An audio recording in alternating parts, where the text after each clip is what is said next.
Good news!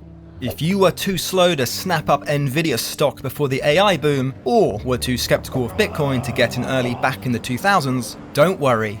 The next tech bubble is just around the corner. We might like to think we can spot a market bubble a mile away because we've had so many. The signs are always the same. High valuations with little revenue or profit, investor hype and excessive media coverage, untested tech that's still being developed. We all know that if it's too good to be true, then it's not true. Yet the get in or miss out mentality is so persuasive that humanity falls for tech bubbles every single time. It's not all bad news though. Sometimes when a bubble bursts, it leads to a net positive, like a stable market, a stronger industry, or a revolutionary technology. Unfortunately, the cost to get this end result is extremely high. Most of the time, a burst bubble dents GDP, drains personal wealth, and cripples industries. Billions of investor dollars go up in smoke, including retirement funds of naive investors. And those who do win big. They end up kings of industry with a market edge. Some say that's deserved. If you can make something in an area where others have failed, then your risk-taking should be rewarded. Survival of the fittest is true in business too, right? Then there are the detractors who say how too frequently the fat cats who inflated the bubble were just biding their time to swoop in and buy out the good bits from the struggling little guys. So who's to blame? The ones who created the bubble, or the ones who didn't see it? Or is everyone just a victim caught up in mass hysteria and delusions of fortune? To answer that, let's start with the first bona fide tech bubble, railways. That's right. What might be such a boring part of everyday life was at one point a golden business opportunity that turned toxic, and it captured ordinary people like you. But how? At the risk of sounding like a broken record, the Industrial Revolution was kind of a big deal. Society loved it so much that they had a second Industrial Revolution in the late 19th century. And the tech which bridged these two eras was the spread of electricity, telegraphs, and railroads. Before, new tech was just a way to make your own life a little bit easier, like a medieval peasant upgrading his plough. Sure, it made sowing a field of seeds much easier, but it didn't upend society. But once railroads took off, it was clear that this technology was going to be how all of society changed forever. And just like electricity and telegraphs, if you invested early, you stood to be as wealthy as any monarch. But without an understanding of bubbles, the people during the mid-19th century had no idea they were about to lose everything. Can you blame them? Even in modern times, railways are far from being a reliable investment. America's railroad system was a sign of progress and unity when workers gave their lives to lay tracks across the Wild West. But once America shifted towards highways, the USA became a car-centric society where a 20-minute walk is as foreign to the average American citizen as the real name for a chocolate croissant. And it seems Amtrak, the primary commercial passenger rail service, is poised to have some budget cuts in the near future. Things aren't that much different in Europe. Interrailing across the continent was the go-to for backpackers, but that mode of travel has since been eclipsed by cheap airlines like EasyJet and Ryanair. Even the Eurostar has had to reintroduce its lottery of discount tickets to keep the cash flowing. And in Britain, the HS2 project was controversially scrapped for going over schedule and over budget. Originally, the 2009 High Speed 2 project was to create a high-speed rail network between London and the north to facilitate regional economic growth. But Phase 2 has been cancelled, which means the already delayed project should finish sometime in 2033. It was supposed to cost just under £80 billion, but Phase 1 alone has been estimated to be as much as £66 billion. Yet despite financial troubles, railroads are here to stay, if only for one obvious reason. There's a bunch of train tracks everywhere. We can thank the railway tech bubble for that. Not only did it lay the groundwork for train lines, it laid the groundwork for every tech bubble that came after it. It's time to learn how history works as we present a complete history of tech bubbles. This week's video is sponsored by Wild Grain. Wild Grain is the first bake-from-frozen subscription box offering artisanal sourdough breads, fresh pastas, and pastries. Their slow fermentation process makes sourdough that's easier on your belly, richer in nutrients, and even helps with blood sugar control, all without the hassle of baking it yourself. Everything goes from freezer to table in just 25 minutes, giving me homemade quality without the effort. I recently tried their giant chocolate chip cookies, and let me tell you, they are a game changer. Straight from the freezer, they bake up with the perfect balance of crispy edges and gooey centers. The aroma filled my kitchen, and honestly, they disappeared within minutes. They were that good. It's like having a bakery right in your home. Plus, Wild Grain supports the Greater Boston Food Bank, donating 4 meals for every new member. They also have new plant-based and gluten-free box options, so there's something for everyone. If you want to check out Wild Grain, be sure to click on my link in the description and use my code HISTORY to get $30 off your first box, plus a free item in every box. In 1830, the world's first modern intercity railway opened between Liverpool and Manchester. The cutting-edge technology carried passengers and freight between the bustling cities. Everyone imagined how much better the country could operate if there were more railway lines. The race was on for railway companies to secure the most sought-after routes ahead of competition.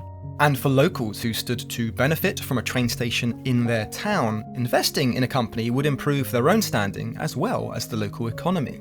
It's a win-win situation. What could go wrong? Well, here is how the first sign of a bubble appears. Enormous capital flow with no business plan. Railroads are complicated and expensive. But if you're too slow to wrap your head around the intricate details of land deeds, track laying, and steam engineering, then a competitor could squeeze you out of the market before you've had a chance to shovel coal into the furnace. So what do? Get the money now and figure out how to make a profit later. With cold hard cash, you can start splashing out on land and routes and the slickest carriages available. That's how a plethora of new companies sprouted up, offering inexperienced investors lofty visions of wealth. Soon, risky expansions were encouraged, such as proposing routes to low-demand areas. As the speculative bubble formed, one man emerged to profit, at least for a while.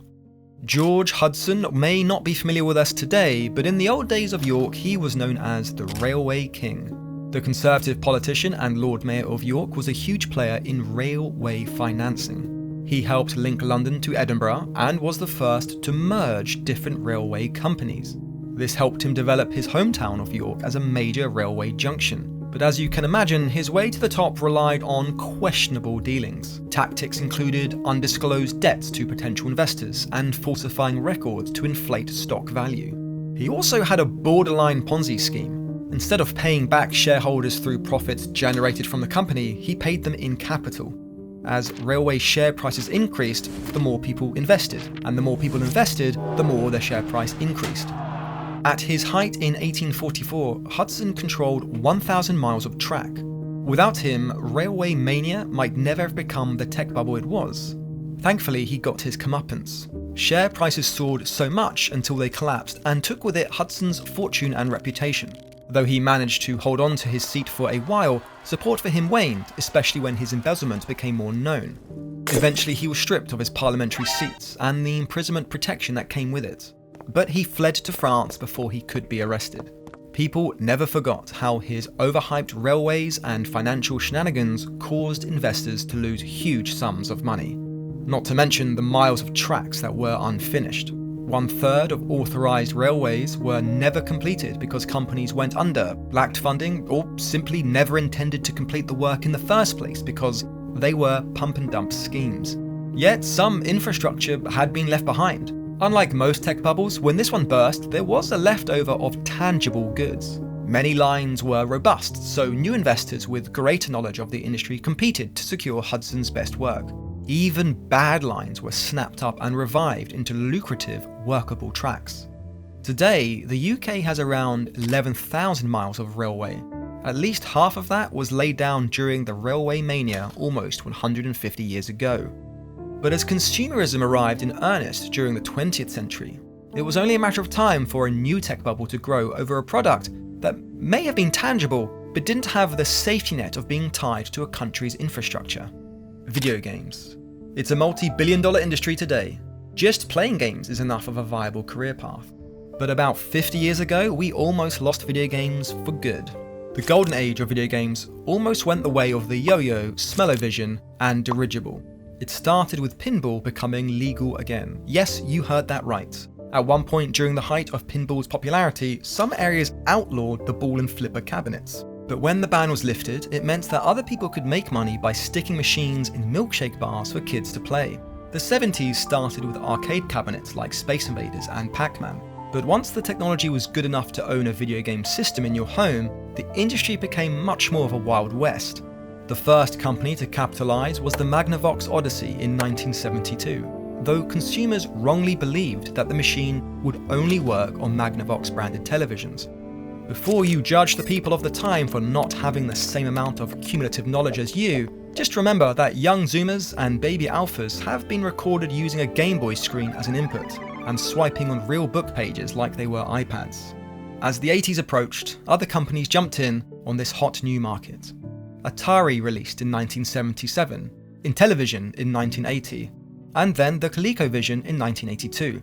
By 1983, the home video game market grew as high as $3.2 billion. That's a tremendous amount of cash for a new industry in the 80s, and adjusting for 2024 rates, that's around $10 billion. Unfortunately for those poised to make a big payday, the market crashed that same year. Another sign of a tech bubble is an oversaturation of companies using virtually the same business model. Back then, there was no real concept of exclusive titles like nowadays. Every console had its own version of some arcade hit, as well as libraries full of subpar games. This came to a head with the release of a game that, more than any other, killed video games: E.T. for Atari. Or at the very least, it became the symbol for the industry's downfall. Atari was so eager to cash in on the upcoming Spielberg IP that they licensed it for $25 million. That's a lot of money you need to make back on sales before turning a profit.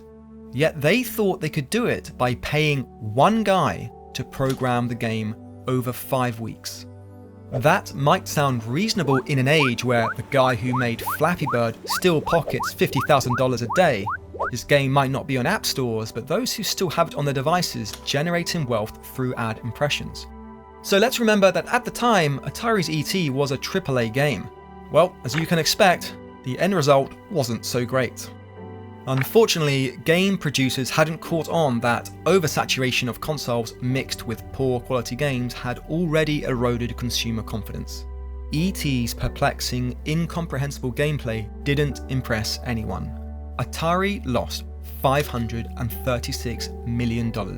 It didn't cause them to go bust in that moment, but it did knock them on life support until the company, unable to find a new business venture to keep it afloat, pulled the plug. So what happened to the cartridges, which never sold?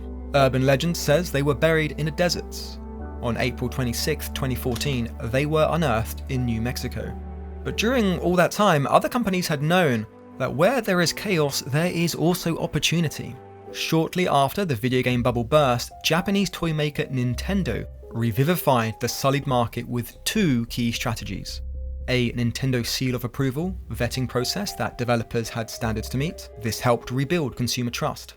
Second, the console was packaged with accessories like the Zapper gun and Rob to help market the item as a toy rather than the tainted image of a video game console. That's why it's officially called an entertainment system. By the time Sega entered the market almost a decade later, it positioned itself as a cooler alternative, which generated competition within the sector. This led to exclusive titles, popular franchises, innovative hardware, and loyal fan bases. But what if your tech bubble has no tangible product at all?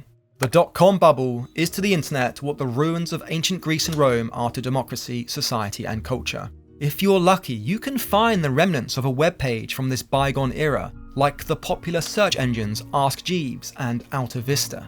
Yet it should have been clear to people that this was a bubble. You see, the World Wide Web had become so widespread during the late 20th century that it was clear the internet wasn't a passing fad. It was the beginning of a new form of infrastructure. So this meant that plenty of companies were jumping at the chance to make money quickly. And if lots of companies are more interested in future performance than financial metrics, it's a telltale sign of a bubble forming, especially if IPOs and SPACs appear rapidly. That means a company is rushing to cash their chips in while their valuations are high, like an eBay seller planning to end an auction early as soon as an eager buyer offers a huge sum of money. And as the mid-1990s hit, scores of money were being offered to companies that only had a web domain and a vague idea. It was a time when the most popular internet browser was Netscape. Netscape's IPO on August 9th, 1995 started at $28 a share, but closed its first day at $58.25, resulting in $2.6 billion valuation by the end of trading. This moment was pivotal in the dot-com bubble. Now, people could make huge sums of money by investing in small companies run by a few people, instead of investing in multiple factories manned by scores of workers, unions, board members, and executives. This helped Amazon secure investment when it started, even though people still laughed at the idea of buying books from the internet. By the time Amazon and eBay went public in 1998, venture capital investment was skyrocketing across the board. Within a year, Google had been founded, and hundreds of other dot-com companies received millions in funding. Yet few had anything close to a business plan.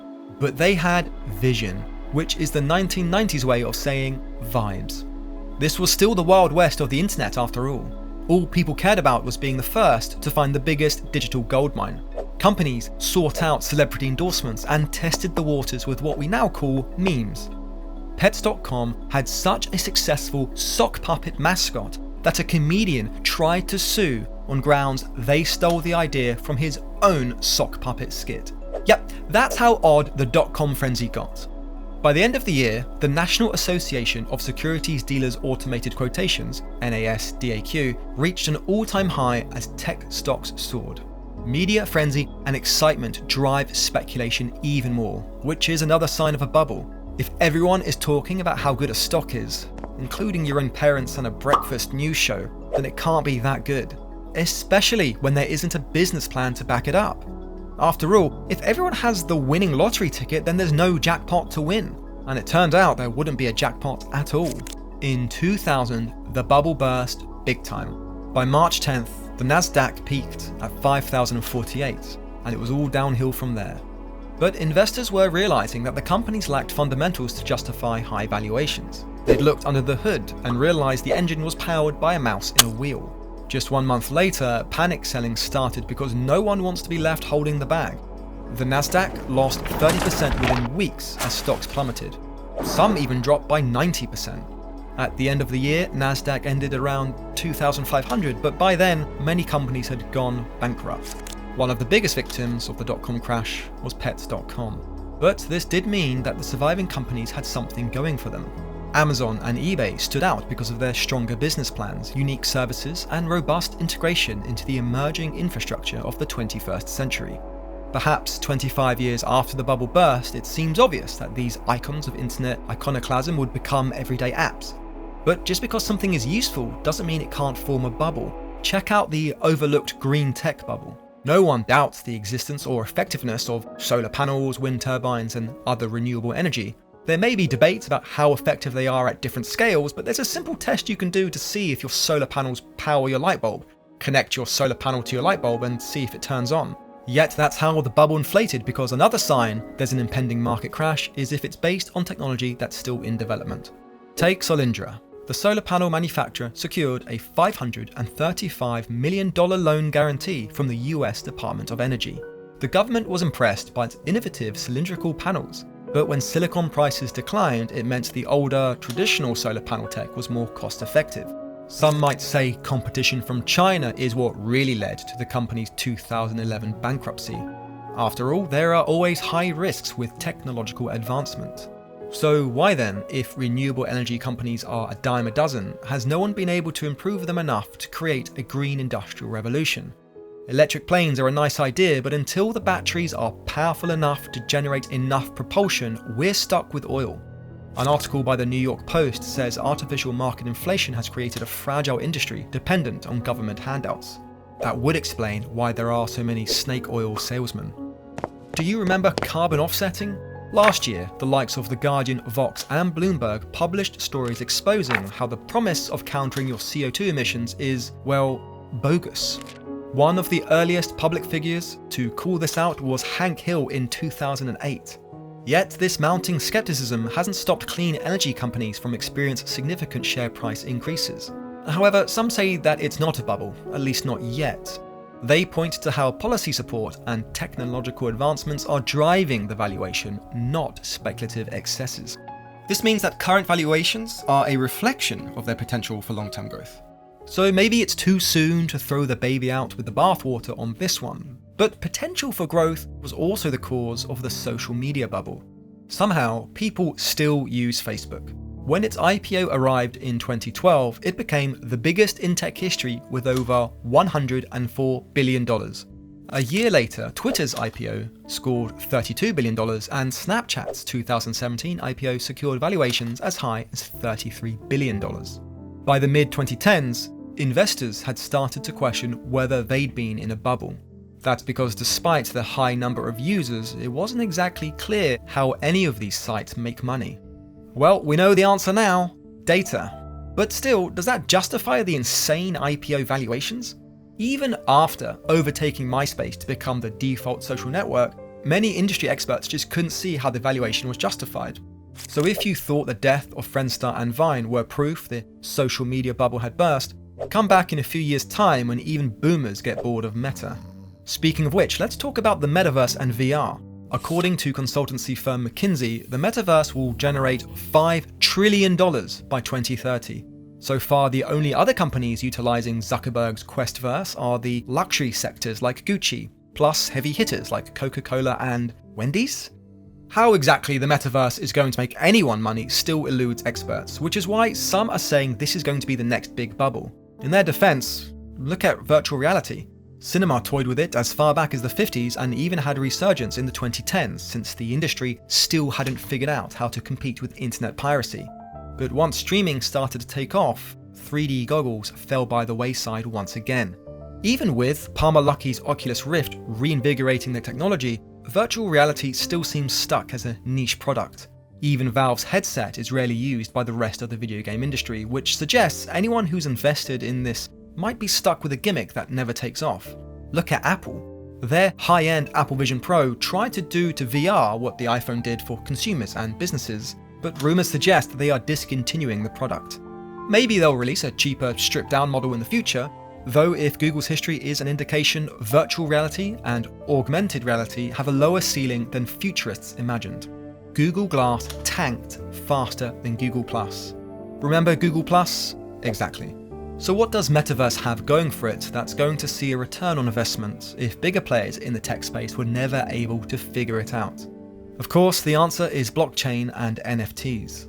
The latter had its own mini bubble burst during the pandemic when it curiously turned into a financial headache. Who would have thought that a JPEG of an ugly monkey isn't worth remortgaging your house? Even if the metaverse becomes the go-to place for blockchain, it's encountered setbacks. Despite growth in 2017, where Bitcoin surged from $1,000 to $20,000, it lost 80% of its value by the end of the next year. Yet it seems Metaverse's potential downfall might be a blip compared to this final bubble. At the risk of ruining the party, AI is the next big bubble. All the signs are there. An oversaturated market of companies using new tech to cash in on IPOs, even though their business plan is nothing more than, trust me bro. Look at the meteoric rise of Nvidia. The graphics chip company made a namesake for itself by supplying components to get all the pretty graphics. And with its GPU being perfect for AI, the company became the third largest company in the world, just behind Apple and Microsoft. They've been instrumental in making OpenAI a household name. Recently, the makers of ChatGPT saw their value surge to $157 billion, thanks to a new funding deal. But every valuation is high before the bubble bursts. The tech seems to have hit its limits, at least for now, which means rival companies are closing the gap. This begs the question of whether AI integrating into everyday tech and services is going to be the game changer we're all hoping for. Even if we subtract the doomsday fears of our computer overlords, the pushback in entertainment and art industries could be a sign of resistance to come. Then again, Goldman Sachs argues that AI is anything but a bubble. Even a few tech stock accounts are uncommonly high. So will investors end up with a lot less than their experts said they'd get? Or is this naysaying a cynical way of stopping you getting in early on a great deal? If you liked this video, check out our one on the dark side of Craigslist for more tales from the early days of the internet.